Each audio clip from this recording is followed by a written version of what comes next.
በኢትዮጵያ የመከላከያ የልህቀት ማዕከላት የሰለጠኑና አሁንም በስልጠና ላይ ያሉ የታንዛኒያ ወታደራዊ መኮንኖችና ሙያተኞች የሁለት ሀገራት ወታደራዊ ትስስር ማሳያ መሆናቸው ተሰማ። ትግራይ ስም አዲስ አበባ ላይ የተጀመረው የምክክር መድረክ ሴራ የተሞላበት ድራማ ነው ሲሉ የክልሉ ምክትል ፕሬዝዳንት አቶ አማኑኤል አሰፋ በተረጋገጠ የማህበራዊ ትስስር ገጻቸው ምክክሩን ሲቃወሙ የቀድሞ የፌዴሬሽን ምክር ቤት አፈ ጉባኤ ወይዘሮ ኬሪያ ኢብራሂም መልካም ነው ብለው አሞካሽተው ነበር። የሁለተኛውን ቀን ውሎ ደግሞ የቀድሞ የክልሉ ጊዜያዊ አስተዳደር ፕሬዝዳንት የነበሩት ጌታቸው ረዳ አልደግፍም ማለታቸው ተሰምቷል። በማህበራዊ ትስስር ገጾች የሚለቀቁ የማስታወቂያ ባህሪ ያላቸው ይዘቶች ጥብቅ ክትትል ይደረግባቸው ተባለ።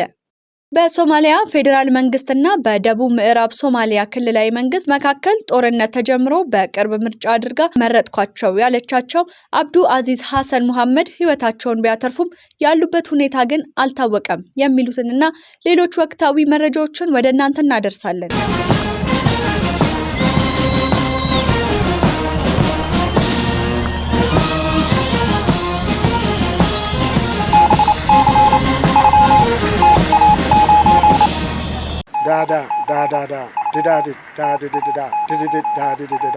ሞርስ ማለት ይችላል።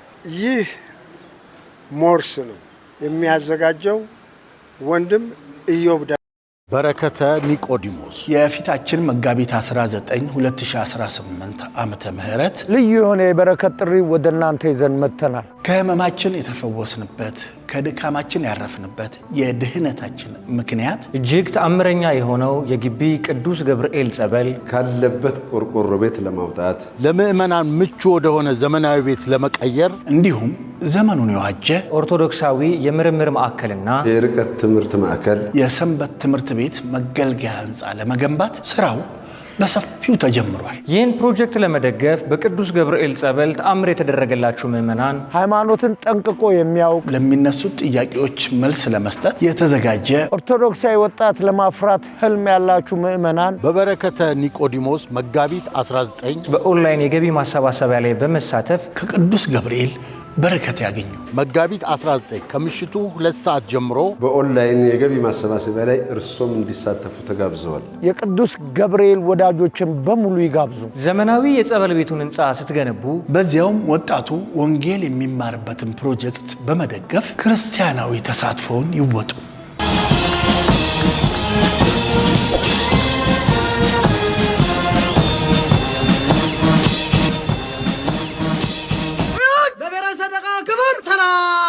ጤና ይስጥልኝ። ይህ በሞርስ ኮሚኒኬሽን ተዘጋጅቶ የሚቀርብላችሁ መርሃ ግብር ሲሆን በምድር ኃይል ፎኔል ሲነፋ በባህር ኃይል ማስተሪንግ በአየር ኃይል ሬድ ሲደረግ ወደ እናንተ እንዲደርስ በሞርስ የበላይ ጠባቂ የተሰናዳው የአርብ መጋቢት 25 ቀን 2018 ዓ.ም የሞርስ ዜና እነሆ ጀመረ።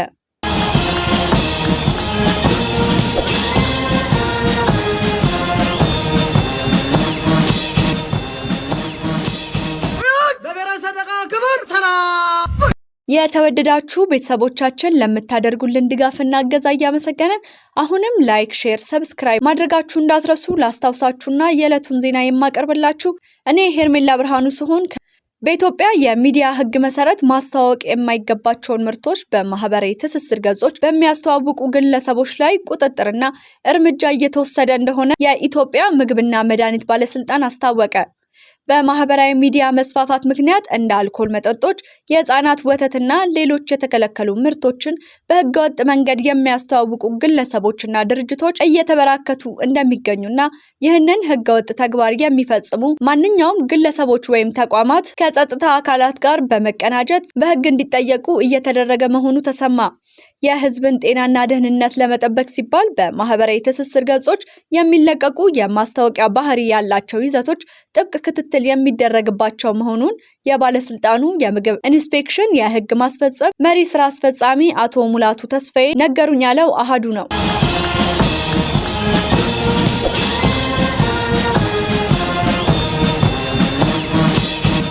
በታታሪዋ ኢትዮጵያ ተምሳሌት በላይነህ ክንዴ ግሩፕ ደብረ ብርሃን መኪና መገጣጠሚያ የተገጣጠሙ 10 የሀበሻ ባስ አውቶቡሶች ርክክብ ተደረገ። በርክክቡ ወቅት የመገጣጠሚያው ስራ አስኪያጅ አቶ መሐመድ አህመድ እንደገለጹት መገጣጠሚያው ከኤሌክትሪክ የከተማ አውቶቡሶች በተጨማሪ ሀገር አቋራጭ አውቶቡሶች የመገጣጠም አቅም ያለው በመሆኑ 10 የሀበሻ ባስ አውቶቡሶችን ገጣጥሞ አስረክቧል ብለዋል። የሀበሻ ባስ ባለቤት አቶ አሰፋ መኩሪያ በበኩላቸው መኪኖቹን ቢኬጂ በሀገር ውስጥ በመገጣጠሙ ከብዙ ውጣ ውረድ ታድጎናል ብለዋል። ደብረ ብርሃን መኪና መገጣጠሚያ የከተማ አውቶቡስን ጨምሮ በአመት እስከ 1000 የሚደርሱ ልዩ ልዩ ተሽከርካሪዎችን የመገጣጠም አቅም እንዳለው ሞርስ ሰምቷል።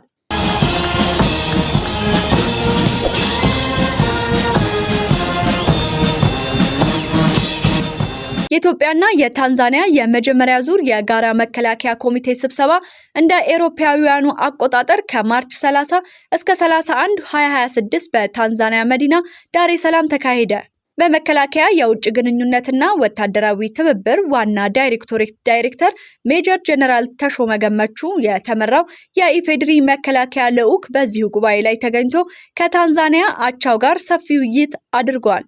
ሜጀር ጀነራል ተሾመ ገመቹ በጉባኤው መክፈቻ ላይ ባደረጉት ንግግር የሁለት ሀገራት ግንኙነት በመተማመን በመከባበርና በጋራ ጥቅም ላይ የተመሰረተ መሆኑን ገልጿል።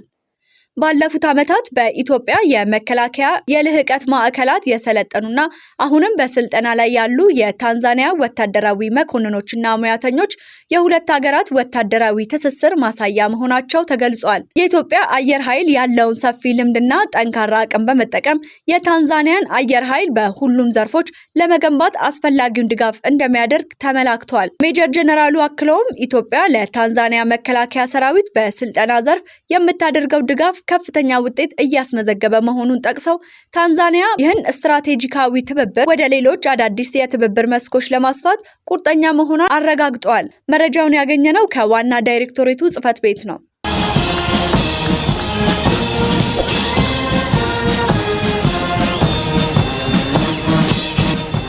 የኢትዮጵያ ባህር ኃይል ዋና አዛዥ ቫይስ አድሚራል ክንዱ ገዙ በህዳሴ ግድብ ንጋት ሐይቅ አካባቢ የሚገኙት የባህር ኃይል ማሪን ኮማንዶ ሻለቃና ባህረኞችን ጎበኙ። በጉብኝታቸው ወቅት የስራ እንቅስቃሴ ውይይት ያደረጉ ሲሆን እየተሰጠ ያለ የውሃ ጠለቅ ስልጠና ተጠናክሮ መሄድ እንዳለበትና ቀጣይ ለሚሰጠው ግዳጅ ራሳቸውን ብቁ ማድረግ እንዳለባቸው አስገንዝበዋል። በዕለቱ የመቆያ ጊዜያቸው የሸፈኑና በስራ አፈጻጸማቸው ውጤታማ ለሆኑ የመመልመያ መስፈርቱን ላሟሉ ለክፍሉ አባላት የማዕረግ ማልበስ ስነ ስርዓት ተካሂደዋል። ቫይስ አድሚራል ክንዱ በንጋት ሐይቅ አካባቢ ተልዕኮ ወስደው ከተሰማሩ አጎራባች ክፍል አመራሮች ጋር የተገናኙና በጋራ ቅኝት ያደረጉ ሲሆን ክፍሎች ያላቸውን የተልዕኮ ግልጽነትና ትስስራቸውንም እንዲሁም ትብብራቸውን የበለጠ ማጠናከር እንዳለባቸው መክረዋል። ዘገባው የደስታ ጌታቸው ነው።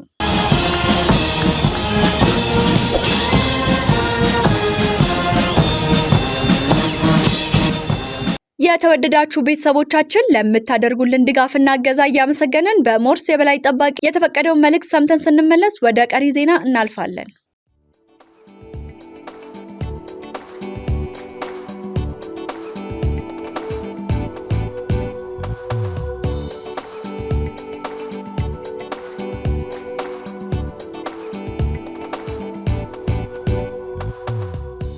ሜጀር ጀነራል ጥሩያ ሰፊ ይባላልው። ይሄ አጠቃላይ እንግዲህ ሙዚየሙ ከ1940ዎቹ ጀምሮ በዛን ጊዜ የነበሩ መሪዎች እየታሰበ እየተሰራ ግን ሳይፈጸም የቆየ ሙዚየም ነው። አሁን ከለውጡ በኋላ እንደገና በተወሰነው ኃላፊዎቻችን በወሰኑት መሰረት ይሄ ሙዚየም እንደ አዲስ ሊገነባ ተችሏል። እንግዲህ ዋናው ዓላማው እንግዲህ ሀገራችን ትልቅ ነች። ሀገራችን ትልቅ ታሪክ አለው። በተለይም ደግሞ ወታደራዊ ታሪኩ በጣም ሰፊ ነው። ያ ሰፊ ታሪክ ደግሞ እንዲሁ መቅረት መቻል የለበትም። ያ ሰፊ ታሪክ ትውልዱ እንዲማርበት መገንባት መቻል አለበት፣ መሰነድ መቻል አለበት። እሳቤው ይሄ ነው። መጪው ትውልድ ታሪኩን የሚማረው ታሪኩ ሲቀመጥ ነው።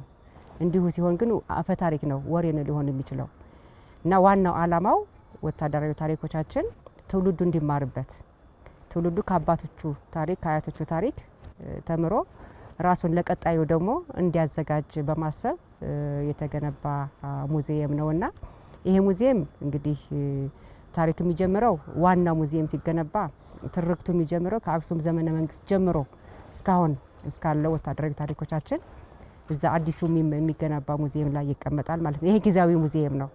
ያ እስከሚገነባ ድረስ ትውልዱ እየመጣ ታሪኩን እንዲያይ ለዛ ታሳቢ በማድረግ ነው ሊገነባ የቻለው። አባቶቻችን የሚገርመው ነገር እዚህ ያያያችኋቸው በአድዋ ጦርነት ጊዜ አባቶቻችን ይጠቀሙባቸው የነበሩ መሳሪያዎች አሉ። እነዛ መሳሪያዎች ደግሞ ቫሪያቱ የተለያየ ነው። ከአሜሪካን አለ፣ ከሶቪየት ህብረት አለ፣ ከቼኮስሎቫኪያ አለ፣ ከቻይና አለ፣ ከተለያየ አገር ነው።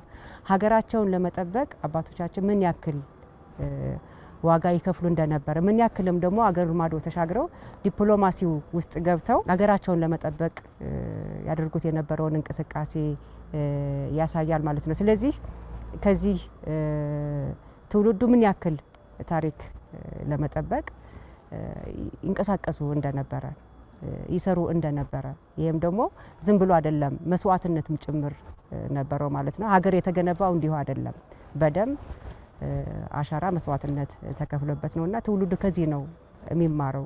ቀጣይም ሰራዊቱም ራሱ የሚጀግነው በራሱ በአባቶቹ በአያቶቹ ታሪክ ነውና የራሱን ታሪክ እንዲሁ ሰንደ ስታስቀምጥ ሰራዊቱ ይጀግናል። ትውልዱ ደግሞ በአባቶቹ ታሪክ እንዲኮራ ያደርገዋል። ቀጣይ መራሱን ደግሞ ሀገሩን ለመጠበቅ ዝግጁ እንዲሆንም ያደርገዋልና እነዚህ መሳሪያዎች ራሳቸው ይናገራሉ።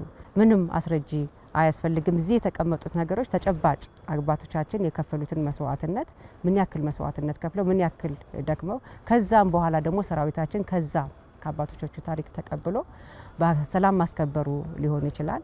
እዚሁም ደግሞ በሀገራችን ውስጥ በሚፈጠሩ ግጭቶች መስዋዕትነት እየከፈለ ሀገሩን እያስጠበቀ እንዳለ ያሳያል። ትውልዱ ከዚህ መማር መቻል ይችላል። ዛሬ ምክትል ጠቅላይ ሚኒስትሩ መጥተዋል። በእውነቱ በጣም ነው ደስ ያለን። ሌላውም ደግሞ እንዲመጣ ግፊትም ይፈጥራልና ባዩት ነገር በጣም ተደስተዋል፣ በጣም ተደምመዋል። መከላከያ ውስጥ እሳቸውም እንደነበሩ ታሪክ ያስረዳል። ራሳቸውንም ጭምር ያዩበት ነውና በዚህ በጣም ተደስተናል። ሌላውም ማህበረሰብ መምጣት ይችላል። በነገራችን ላይ እዚህ ሙዚየም ላይ አንዳንድ ዩኒቨርሲቲ ፒኤችዲያቸውን መጥተው ሰርተዋል። አሁን ሲነግሩኝም ነበርና መጽሐፍም ያወጡማሉና እዚህ ያለው ታሪክ ቀላል ታሪክ አይደለም። በተለይም አርካይቡ ከ100 ዓመት በላይ ያለው የሀገራችንን ታሪክ የሚሊተሪ ታሪክ፣ ዲፕሎማሲ፣ የመዘመቻ፣ የመረጃ የያዘ አርካይብ ነውና በጣም ትልቅ ታሪክ ነው። ተመራማሪዎች እዚህ መጥተው ቀደምት እንዳደረጉት ሁሉ መመራመር፣ መጻፍ፣ መሰነድ ይችላሉ። ተማሪዎች፣ ማንኛውም ማህበረሰብ መጥቶ እንዲጎበኝ ክፍት ነው ማለት ነው። ይህን ሙዚየም ማየት ማለት ሀገር እንዴት እንደተገነባች፣ ሀገር እንዴት ተጠብቃ እንደቆየች ባለው ነገር ላይ ማየት ይቻላልና ትልቅ ሙዚየም ነው። ቀጣይ የሚገነባ ሙዚየም ሲገነባ ደግሞ አጠቃላይ ሂስትሪውን ጨምሮ ያሳያልና ማንኛውም ማህበረሰብ መጥቶ ማየት ይችላል። ክፍት ነው። ምክትል ጠቅላይ ሚኒስትር ስለመጡ ደግሞ በጣም ተደስተና ለኛ ትልቅ አቅም ነው። ይበልጥ እንድንሰራ እንድንበረታታ ያደርገና ሌላው ማህበረሰብ መጥቶ እንዲጎበኝ እንትን ይላልና ክፍት ነው። መጥቶ ማየት ይቻላል።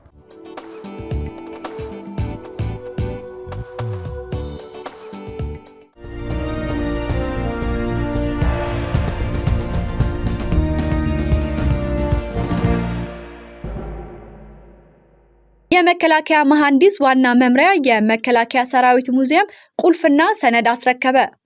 በአዲስ አበባ ከተማ ጃልሜዳ አካባቢ በመከላከያ መሐንዲስ ዋና መምሪያ አማካኝነት ሙዚየም ተገንብቶ ለጎብኚዎች ክፍት ሆኗል። በዚሁ የሙዚየምና የሰነድ ርክክብ ስነ ስርዓት ላይ የመከላከያ ሚኒስተር አይሻ መሐመድና የመከላከያ ፋይናንስ ስራ አመራር ዘርፍ ሚኒስተር ዴኤታ ወይዘሮ ማርታ ሉዌጂን ጨምሮ ጀነራል መኮንኖች ተገኝተዋል። የመከላከያ ሰራዊት ሙዚየም በአጭር ጊዜ ተገንብቶ ቅርሶችን መሰነድ መቻሉን ለጎብኚዎች ክፍት መሆኑን በተቋም ውስጥ ያለው ትልቅ የሀገር አቅም የተረጋገጠ መሆኑን የመከላከያ ሚኒስተር አይሻ መሐመድ ተናግረዋል። የመከላከያ መሐንዲስ ዋና መምሪያ በተሰጠው አቅጣጫ መሰረት ግንባታውን በማከናወን ያበረከተው አስተዋጽኦ ከፍተኛ መሆኑን ጠቅሰው በቀጣይ የተቋሙ ታሪክ የበለጠ ሰንዶ ለማስተላለፍ የሚያስችል ግዙፍ ሙዚየም እንደሚገነባ ጠቁመዋል። የሙዚየሙ በአጭር ጊዜ መገንባት በትብብር በርካታ ስራዎችን በውጤት እንደምንሰራ ያመላከተ ውትድርና የቡድን ስራ በመሆኑ በቡድን ብዙ አዋጭ ተግባራትን እንደምናከናውን አቅጣጫ የሰጠ በመሆኑ ሰራተኞችና ክትትል ሲያደርጉ የቆዩ አመራሮችን አመስግነዋል። የመከላከያ ሙዚየም ቅርስ ጥናት አስተዳደር ዳይሬክተር ሜጀር ጀነራል ጥሩዬ አሰፌ በበኩላቸው ለዚሁ ሙዚየም ግንባታ መሳካት የመከላከያ መሐንዲስ ዋና መምሪያና ሌሎች ክፍሎችም ከፍተኛ ርብርብ እንዳደረጉ አንስተዋል። ዘገባው የሜሮን ጌትነት ነው።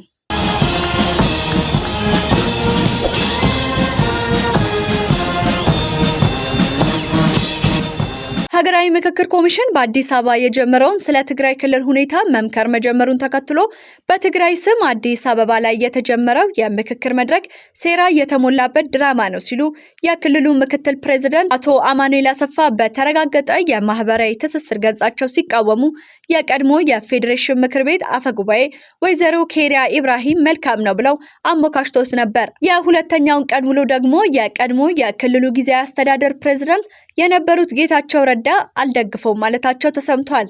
የኢትዮጵያ ሀገራዊ ምክክር ኮሚሽን በትግራይ ክልል አስቻይ ሁኔታ የለም በሚል ምክንያት የክልሉን አጀንዳ የማሰባሰብና ተሳታፊዎችን የመለየት መድረክ በአዲስ አበባ ስካይላይት ሆቴል ማስጀመሩ ይታወሳል። ይሁን እንጂ መድረኩ በትግራይ ክልል ጊዜያዊ አስተዳደር ምክትል ፕሬዝዳንት አቶ አማኑኤል አሰፋ ዘንድ ሴራ የታለመበት ድራማ ነው የሚል ጠንካራ ትችት ደርሶበታል። በዚህ መድረክ ላይ የተገኙት አቶ ጌታቸው ረዳ ምክክሩ በትግራይ ክልል መካሄድ እንደነበረበት አሳስበዋል።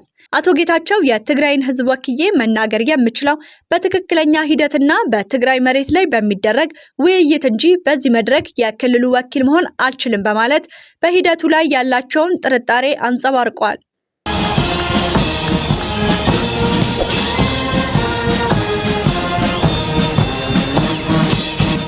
የተወደዳችሁ ቤተሰቦቻችን ለምታደርጉልን ድጋፍ እገዛ የሞርስ የበላይ ጠባቂና ኤዲሲዮ ምስጋናውን አቅርቦላችኋል። አሁንም አዳዲስ ቤተሰቦችን እንድናፈራ ላይክ፣ ሼር፣ ሰብስክራይብ ማድረጋችሁን አትዘንጉ።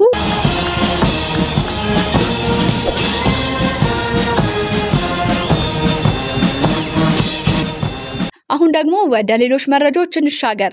በሶማሊያ ፌዴራል መንግስትና በደቡብ ምዕራብ ሶማሊያ ክልላዊ መንግስት መካከል ጦርነት ተጀምሮ በቅርቡ ምርጫ አድርጋ ፕሬዝዳንቴን መረጥኩ ያለችው የደቡብ ምዕራብ ሶማሊያ ሀዘን ላይ ናት። የደቡብ ምዕራብ ጊዜያዊ መቀመጫ ናት የተባለችው ባይደዋ ከተማ ከፌዴራል መንግስቱ ጋር ጦርነት ገጥሞ እንደነበርና አዲሱ ተመራጭ ፕሬዝዳንት አብዲ አዚዝ ሐሰን ሙሐመድ እግሬ አውጪኝ ብለው በአቅራቢያቸው ወዳገኙት የኢትዮጵያ ሰላም አስከባሪ ኃይል ዘንድ ደርሰው ህይወቴን አትርፉልኝ ማለታቸው የተሰማ ሲሆን በሰላም አስከባሪው ኃይል የተሰጠ ይፋዊ ማረጋገጫ የለም። ሳምንት ቅዳሜ በተካሄደ ምርጫ የደቡብ ምዕራብ ሶማሊያ ክልል መንግስት ፕሬዝዳንት በመሆን በቀጣይ 5 ዓመት ለመምራት የተመረጡ አብዱል አዚዝ ሐሰን ሙሐመድ በተመለከተ ባለፈው የዜና እወጃችን አብላጫ ድምጽ በማግኘት መመረጣቸውን፣ ነገር ግን በሶማሌ ፌዴራል መንግስትና በክልላዊ መንግስቱ መካከል እጅግ ከፍተኛ ፍጥጫ ተከስቶ ስለ ምርጫው የፌዴራል መንግስት የሰጠው አስተያየት አለመኖሩን ዘግበን ነበር። ከዚህ በተጨማሪ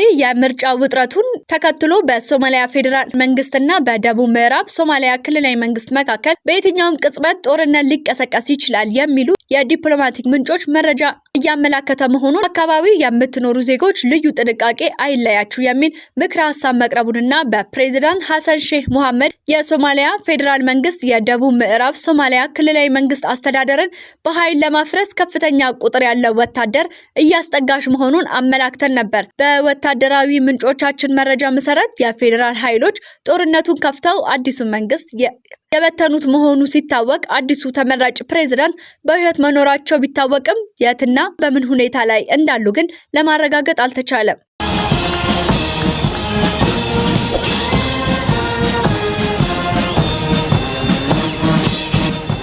የተወደዳችሁ ቤተሰቦቻችን ለምታደርጉልን ድጋፍና እገዛ የሞርስ የበላይ ጠባቂ ኤዲሲው ምስጋናውን አቅርቦላችኋል።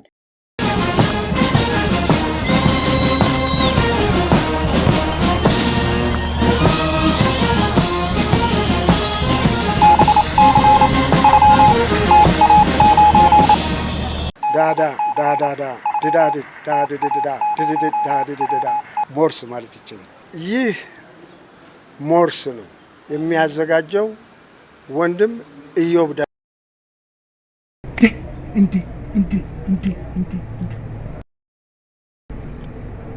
ወይ በቬሎሲቲ አውቶቡስ ተጀመረ። ይገርማል። ታዲያስ የምስራች! ለተቀላጠፈ መንገዶ መንገድ የትራንስፖርት ካርድ በቬሎሲቲ ተጀመረ። ለመንገዶ መቀላጠፍ የመንገድ ካርድን በቬሎሲቲ ኤሌክትሪክ አውቶቡሶች የመግቢያ በር ጋር በሚገኘው ቫሊዴተር ማሽን በማስነካት ብቻ አገልግሎቱን ያገኛሉ። ለቀልጣፋ መንገዶ መንገድ ካርድን ሲጠቀሙ ሰልፍ መጠበቅ አይታሰብም። መንገድ ካርድን ከተጠቀሙ የቬሎሲቲ አውቶቡስ ሆስቴሶች የተያዘሎትን ወንበር ይሰጥዎታል። ምን ይህ ብቻ! የካርዶን ቀሪ ሂሳብ ለማየትና በጉዞ ላይ ያሉ ካርዱን በተሳፈሩበት አውቶቡስ ላይ መሙላት ይችላሉ። በቴክኖሎጂ የታገዘውን ይህን የመንገድ ትራንስፖርት ካርድ በቬሎሲቲ አውቶቡሶች ወይም በቦሌና በሜክሲኮ ተርሚናሎች ላይ ማግኘት ይችላሉ። ለተቀላጠፈ መንገዶ የመንገድ ካርድ ይሁን ምርጫው። በምድር ኃይል ፎኔል ሲነፋ፣ በባህር ኃይል ማስተሪንግ፣ በአየር ኃይል ፓሬድ ሲደረግ ወደ እናንተ እንዲደርስ በሞርስ የበላይ ጠባቂ የተዘጋጀው የአርብ መጋቢት 25 ቀን 2018 ዓ.ም የሞርስ ዜና የእስካሁኑ ነበር። እኔ ሄርሜላ ብርሃኑ ዜናውን ወደ እናንተ አደረስኩ። በቀጣይ የሞርስ ዜና እንጠብቃችኋለን። እስከዚያው ድረስ ጤና ይስጥልኝ።